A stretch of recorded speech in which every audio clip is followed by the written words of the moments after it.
अस्सलाम वालेकुम। आज हमने मार्केट में काफ़ी वॉलेटाइल सेशन एक्सपीरियंस किया। उसकी चंद वजूहत हैं।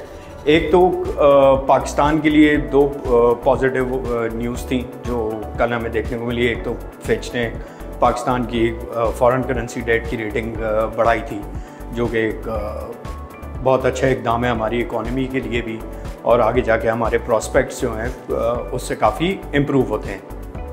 और दूसरी एक पॉजिटिव न्यूज़ जो थी, जो कि काफ़ी दिनों से गर्दिश कर रही है मार्केट में, वो ये थी कि सर्कुलर डेट की रेजोल्यूशन जो है वो काफ़ी उस पर तेज़ी से पेशरफ्त हो रही है, और बैंक्स के साथ गवर्नमेंट की जो है एक डील तकरीबन फाइनलाइज हो गई है। टर्म शीट्स भी मार्केट में रूमर्स ये है कि तकरीबन साइन हो गई है।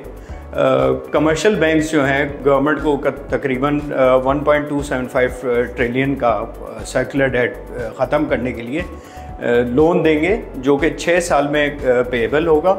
और ये लोन जो है तकरीबन काइबोर -0.9% पर कमर्शियल बैंक्स लैंड करेंगे गवर्नमेंट को, और इसकी रिकवरी जो है 6 साल में होगी, और वो होगी इलेक्ट्रिसिटी बिल में एक एलिमेंट होता है डेट सर्विस सरचार्ज का, वो तकरीबन ₹3.23 पर यूनिट के हिसाब से वो कंज्यूमर से कलेक्ट किया जाएगा। तो तवक्को ये है कि 6 साल में इसकी रिकवरी कंप्लीट हो जाएगी।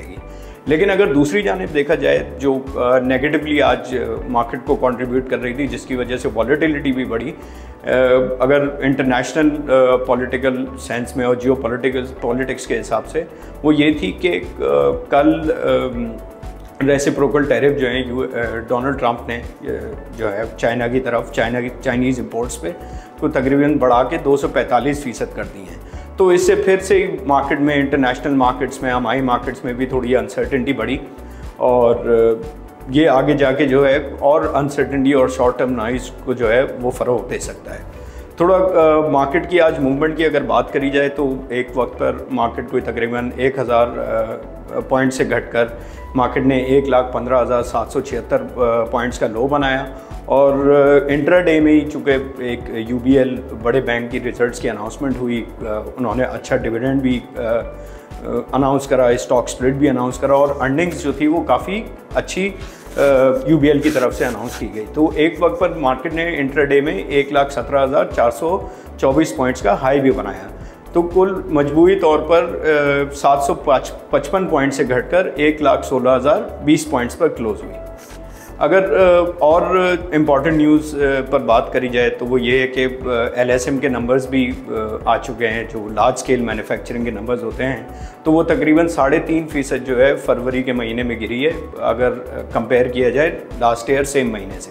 ये थोड़ी फ़िक्रमंद ख़बर इस वजह से हमारी इकॉनमी के लिए कि एक तो इन्फ्लेशन भी गिर रहा है, इंटरनेशनल कमोडिटी प्राइसेस भी कम हुई हैं, और सबसे बढ़कर तकरीबन 10% की जो है आपकी इंटरेस्ट रेट की कमी हो चुकी है पिछले साल से अगर कंपेयर करा जाए। उसके बावजूद भी LSM के नंबर्स काफ़ी सबड्यूड हमें देखने को मिल रहे हैं।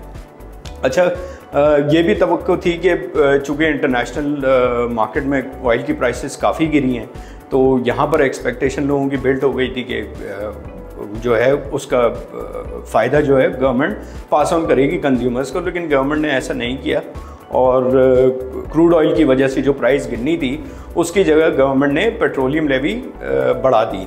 अगर देखा जाए तो पेट्रोल पे जो है पेट्रोलियम डेवलपमेंट लेवी 70 रुपये से बढ़ाकर 78 रुपये 72 पैसे कर दी गई, और डीजल पर 70 रुपये से बढ़ाकर कोई 77 रुपये 1 पैसे कर दी गई। तो गवर्नमेंट इसकी एक्सप्लेनेशन इस तरीके से देती है कि ये जो बेनिफिट आ रहे हैं यहाँ से जो कलेक्शन होगी, इससे वो इंफ्रास्ट्रक्चर डेवलपमेंट करेगी बलूचिस्तान में। एंड में बिल्कुल जैसे कि हम पहले भी अपने इन्वेस्टर्स को और ऑडियंसेस को बताते आए हैं, और वैसे ही मार्केट भी प्ले कर रही है कि शॉर्ट टर्म में काफ़ी वॉलेटिलिटी बढ़ गई है। उसकी बुनियादी वजूहत जो हैं वो इंटरनेशनल जियो पॉलिटिक्स है, इंटरनेशनल पॉलिटिक्स है, ट्रेड वॉर कह सकते हैं आप, जिससे इंटरनेशनल मार्केट्स में भी और वही ट्रांसलेट हो रही है लोकल मार्केट्स में काफ़ी अनसर्टेनिटी बढ़ती जा रही है। लेकिन आज भी हमने देखा, और पिछले चंद दिनों में भी हमने देखा है कि इन्वेस्टर्स एक लेवल पर आके वैल्यू हंटिंग भी करते हैं, और हम भी अपने इन्वेस्टर्स और ऑडियंस को यही बताना चाहेंगे कि लॉन्ग टर्म व्यू रखकर बिल्कुल सरमायाकारी करनी चाहिए और अच्छे स्टॉक्स जो फंडामेंटली स्ट्रॉन्ग स्क्रिप्ट्स हैं उनमें बिल्कुल सरमाया करनी चाहिए इन लेवल्स पे।